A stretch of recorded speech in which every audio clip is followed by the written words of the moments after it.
Hello hi నమస్తే. ఈరోజు అందరూ స్క్రీన్ ప్లే రాసుకున్న తర్వాత సీన్స్ని ఎలా divide చేయాలంటున్నారు.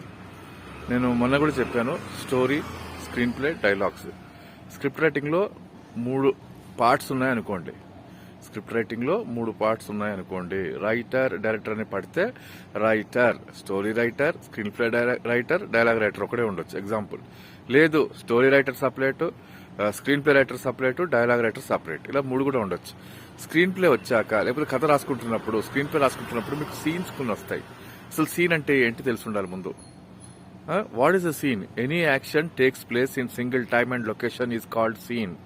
Any action takes place in single time and location is called scene.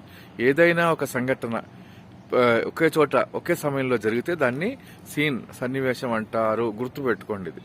తర్వాత సీన్ అంటే ఏంటి, సీన్ ఎలా రాయాలి, సీన్ రకాలే, టైప్స్ ఆఫ్ సీన్ ఏంటి, ఎలిమెంట్స్ ఆఫ్ సీన్ ఏంటి, ఒక సీన్ ఎంత ఉండాలి, ఏ సీన్ ఎంత పెట్టాలి, ఏది ముందు రావాలి, ఏది తర్వాత రావాలి, ఇదంతా స్క్రీన్ ప్లే విభాగంలో వస్తుంది. ముందు సీన్ గురించి నేర్చుకోండి, సీన్ రాయడం నేర్చుకోండి, చాలా ఇంపార్టెంట్. ఈ సీన్ గురించి మళ్ళీ నేను నెక్స్ట్ షార్ట్ వీడియోలో మళ్ళీ మీకు డీటెయిల్గా ఇన్ఫర్మేషన్ ఇస్తాను. అర్థమైంది కదా? Scene is very very very very very important.